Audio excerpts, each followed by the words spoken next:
नमस्कार दोस्तों, आपके अपने बूस्टर पॉइंट चैनल में आपका स्वागत है। तो दोस्तों, आज के हम इस वीडियो में पढ़ने वाले हैं पॉलिटी से संबंधित हम क्वेश्चन करेंगे। पॉलिटी में हम देखेंगे आज राज्य के नीति निर्देशक तत्व यानी कि directive principle of state policy. तो चलिए वीडियो को स्टार्ट करते हैं। तो हमारा पहला क्वेश्चन है, भारतीय संविधान में राज्य के नीति निर्देशक तत्व ग्रहण किए गए हैं। ऑप्शन ए ब्रिटेन से, ऑप्शन बी आयरलैंड से, ऑप्शन सी पूर्व सोवियत संघ से, ऑप्शन डी फ्रांस से। तो दोस्तों, इसका सही आंसर होगा ऑप्शन बी आयरलैंड से। तो चलिए क्वेश्चन नंबर 2 की तरफ बढ़ते हैं। क्वेश्चन नंबर 2 है, राज्य के नीति निर्देशक तत्वों का उल्लेख भारतीय संविधान के किस भाग में है? ऑप्शन ए भाग 2, ऑप्शन बी भाग 3, ऑप्शन सी भाग 4, ऑप्शन डी भाग 5। तो दोस्तों, इसका सही आंसर होगा ऑप्शन सी भाग 4। तो चलिए क्वेश्चन नंबर 3 की तरफ बढ़ते हैं। क्वेश्चन नंबर 3 है हमारा, भारतीय संविधान के किस अनुच्छेद में राज्य के नीति निर्देशक तत्वों का उल्लेख है? ऑप्शन ए अनुच्छेद 33 से 46, ऑप्शन बी अनुच्छेद 34 से 48, ऑप्शन सी अनुच्छेद 36 से 51, ऑप्शन डी अनुच्छेद 34 से 52। तो दोस्तों, इसका सही आंसर होगा ऑप्शन सी अनुच्छेद 36 से 51। तो चलिए क्वेश्चन नंबर 4 की तरफ बढ़ते हैं। क्वेश्चन नंबर 4 है, संविधान का वह कौन सा भाग है जो संविधान के निर्माताओं के मस्तिष्क और उद्देश्यों को प्रतिबिंबित करता है? ऑप्शन ए मूल अधिकार, ऑप्शन बी संविधान की प्रस्तावना, ऑप्शन सी राज्य के नीति निर्देशक तत्व, ऑप्शन डी भारतीय नागरिकता। तो दोस्तों, इसका सही आंसर होगा ऑप्शन सी राज्य के नीति निर्देशक तत्व। तो चलिए क्वेश्चन नंबर 5 की तरफ बढ़ते हैं। क्वेश्चन नंबर 5 है, संविधान में राज्य के नीति निर्देशक तत्वों को शामिल करने के पीछे क्या उद्देश्य है?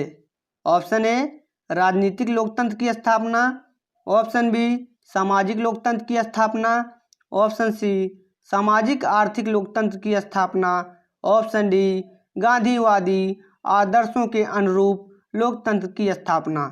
तो दोस्तों, इसका सही आंसर होगा ऑप्शन सी सामाजिक आर्थिक लोकतंत्र की स्थापना। तो चलिए क्वेश्चन नंबर 6 की तरफ बढ़ते हैं। क्वेश्चन नंबर 6 है हमारा, किस संवैधानिक संशोधन अधिनियम ने राज्य के नीति निर्देशक तत्वों को मौलिक अधिकारों की अपेक्षा अधिक प्रभावशाली बनाया? ऑप्शन ए 42वां संवैधानिक संशोधन अधिनियम 1976, ऑप्शन बी 43वां संवैधानिक संशोधन अधिनियम 1977, ऑप्शन सी 44वां संवैधानिक संशोधन अधिनियम 1978, ऑप्शन डी 45वां संवैधानिक संशोधन अधिनियम 1980। तो दोस्तों, इसका सही आंसर होगा ऑप्शन ए 42वां संवैधानिक संशोधन अधिनियम 1976। तो चलिए क्वेश्चन नंबर 7 की तरफ बढ़ते हैं। क्वेश्चन नंबर 7 है, भारतीय संविधान का कौन सा अंग समाजवादी व्यवस्था स्थापित करने की प्रेरणा देता है? ऑप्शन ए मूल अधिकार, ऑप्शन बी मूल कर्तव्य, ऑप्शन सी नीति निर्देशक तत्व, ऑप्शन डी नागरिकता। तो दोस्तों, इसका सही आंसर होगा ऑप्शन सी नीति निर्देशक तत्व। तो चलिए क्वेश्चन नंबर 8 की तरफ बढ़ते हैं। क्वेश्चन नंबर 8 है, संविधान में कल्याणकारी राज्य का आदेश दिया जाता है? ऑप्शन ए 42वें संशोधन में, ऑप्शन बी प्रस्तावना में, ऑप्शन सी नीति निर्देशक तत्वों में, ऑप्शन डी मूल अधिकारों में। तो दोस्तों, इसका सही आंसर होगा ऑप्शन सी नीति निर्देशक तत्वों में। तो चलिए क्वेश्चन नंबर 9 की तरफ बढ़ते हैं। क्वेश्चन नंबर 9 है हमारा, नीति निर्देशक सिद्धांत है? ऑप्शन ए वाद योग्य, ऑप्शन बी वाद योग्य नहीं, ऑप्शन सी मौलिक अधिकार, ऑप्शन डी उपर्युक्त में से कोई नहीं। तो दोस्तों, इसका सही आंसर होगा ऑप्शन बी वाद योग्य नहीं। तो चलिए क्वेश्चन नंबर 10 की तरफ बढ़ते हैं। क्वेश्चन नंबर 10 है, नीति निदेशक तत्वों का क्रियान्वयन निम्नलिखित में से किस पर निर्भर करता है? ऑप्शन ए स्वतंत्र न्यायपालिका पर, ऑप्शन बी राष्ट्रपति की इच्छा पर, ऑप्शन सी सशक्त विपक्ष पर, ऑप्शन डी सरकार के पास उपलब्ध संसाधनों पर। तो दोस्तों इसका सही आंसर होगा ऑप्शन डी सरकार के पास उपलब्ध संसाधनों पर।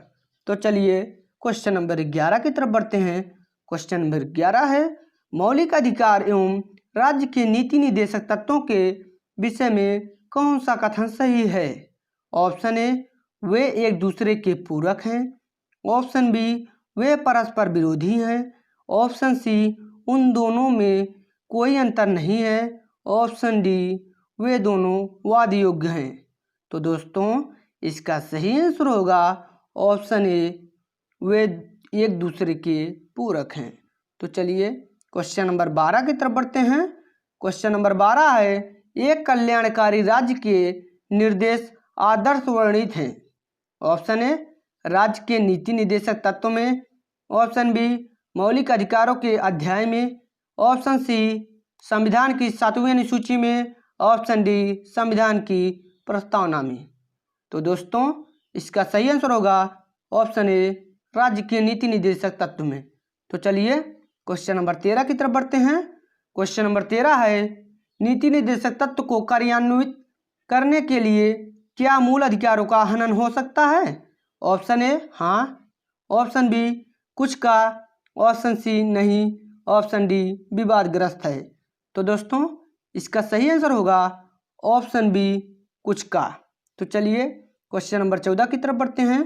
क्वेश्चन नंबर 14 है हमारा, भारत के संविधान में अंतर्राष्ट्रीय सुरक्षा को प्रोत्साहन देना सन्निहित है। ऑप्शन ए संविधान के प्रस्तावना में, ऑप्शन बी राज्य के नीति निदेशक तत्व में, ऑप्शन सी मौलिक कर्तव्य में, ऑप्शन डी 9वीं अनुसूची में। तो दोस्तों इसका सही आंसर होगा ऑप्शन बी राज्य के नीति निदेशक तत्व में। तो चलिए क्वेश्चन नंबर 15 की तरफ बढ़ते हैं। क्वेश्चन नंबर 15 है, समान कार्य के लिए समान वेतन भारत के संविधान में सुनिश्चित किया गया। एक ऑप्शन ए मौलिक अधिकार है, ऑप्शन बी मौलिक कर्तव्य है, ऑप्शन सी आर्थिक अधिकार है, ऑप्शन डी राज्य के नीति निर्देशक सिद्धांत का अंग है। तो दोस्तों इसका सही आंसर होगा ऑप्शन डी राज्य के नीति निर्देशक सिद्धांत का अंग है। तो चलिए क्वेश्चन नंबर 16 की तरफ बढ़ते हैं। क्वेश्चन नंबर 16 है, भारतीय संविधान के निम्नोक्त भागों में से किस एक में न्यायपालिका तथा कार्यपालिका के पार्थक्य का प्रावधान है? ऑप्शन ए प्रस्तावना, ऑप्शन बी मूल अधिकार, ऑप्शन सी राज्य के नीति निर्देशक सिद्धांत, ऑप्शन डी 7वीं तालिका। तो दोस्तों इसका सही आंसर होगा ऑप्शन सी राज्य के नीति निर्देशक सिद्धांत। तो चलिए क्वेश्चन नंबर 17 की तरफ बढ़ते हैं। क्वेश्चन नंबर 17 है, मूलभूत संविधान में कौन से भाग में राज्य लोक कल्याण की संकल्पना सम्मिलित की गई है? ऑप्शन ए संविधान की प्रस्तावना में, ऑप्शन बी संविधान की 3री अनुसूची में, ऑप्शन सी संविधान की 4थी अनुसूची में, ऑप्शन डी राज्य के नीति निर्देशक तत्व में।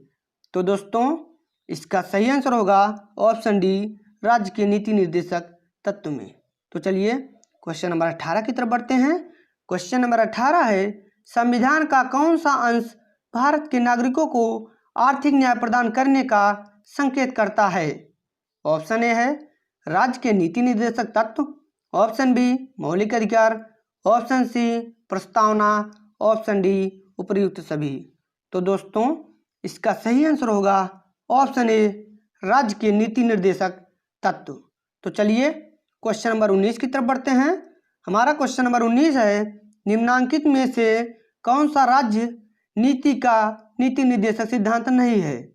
ऑप्शन ए अंतर्राष्ट्रीय शांति को प्रोत्साहन, ऑप्शन बी 14 वर्ष तक के बच्चों को निःशुल्क अनिवार्य शिक्षा प्रदान करना, ऑप्शन सी गोवध निषेध, ऑप्शन डी निजी संपत्ति की समाप्ति। तो दोस्तों इसका सही आंसर होगा ऑप्शन डी निजी संपत्ति की समाप्ति। तो चलिए क्वेश्चन नंबर 20 की तरफ बढ़ते हैं।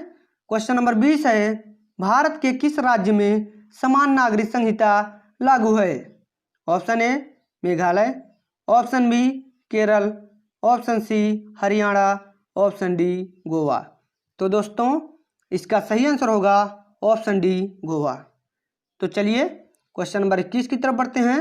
क्वेश्चन नंबर 21 है हमारा, राज्य के नीति निर्देशक सिद्धांतों के अनुसार किस आयु तक के बच्चों को निःशुल्क एवं अनिवार्य शिक्षा देने की आशा की जाती है?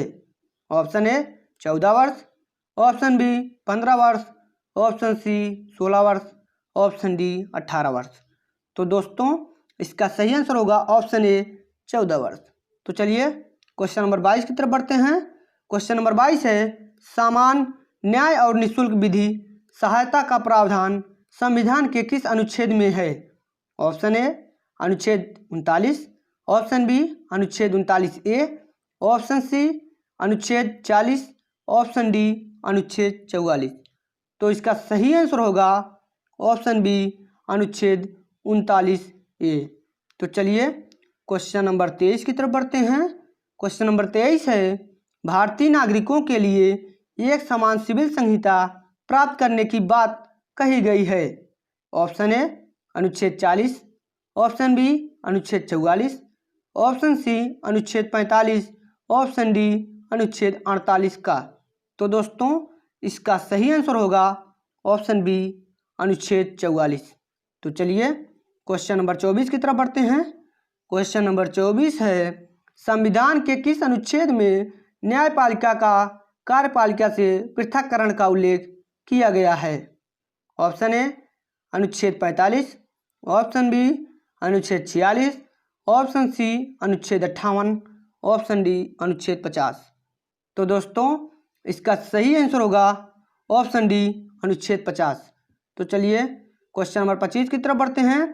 क्वेश्चन नंबर 25 है, राज्य के नीति निर्देशक सिद्धांत में से किस अनुच्छेद का संबंध अंतर्राष्ट्रीय शांति और सुरक्षा के संवर्धन से है? ऑप्शन ए अनुच्छेद 48, ऑप्शन बी अनुच्छेद 51, ऑप्शन सी अनुच्छेद 52, ऑप्शन डी अनुच्छेद 54। तो दोस्तों इसका सही आंसर होगा ऑप्शन बी अनुच्छेद 51। तो चलिए क्वेश्चन नंबर 26 की तरफ बढ़ते हैं। क्वेश्चन नंबर 26 है, भारतीय संविधान के किस अनुच्छेद द्वारा निम्न दुर्बल वर्गों को शिक्षा संबंधी सुरक्षा प्रदान की गई है? ऑप्शन ए अनुच्छेद 45, ऑप्शन बी अनुच्छेद 46, ऑप्शन सी अनुच्छेद 47, ऑप्शन डी अनुच्छेद 48। तो दोस्तों इसका सही आंसर होगा ऑप्शन बी अनुच्छेद 46। तो चलिए क्वेश्चन नंबर 27 की तरफ बढ़ते हैं। क्वेश्चन नंबर 27 है, काम करने के अधिकार को राज्य के नीति निर्देशक तत्वों में निम्नलिखित में से किस अनुच्छेद के अंतर्गत रखा गया है? ऑप्शन ए अनुच्छेद 18, ऑप्शन बी अनुच्छेद 21, ऑप्शन सी अनुच्छेद 41, ऑप्शन डी अनुच्छेद 46। तो दोस्तों इसका सही आंसर होगा ऑप्शन सी अनुच्छेद 41। तो क्वेश्चन नंबर 28 है, यही हमारा लास्ट क्वेश्चन है वीडियो का।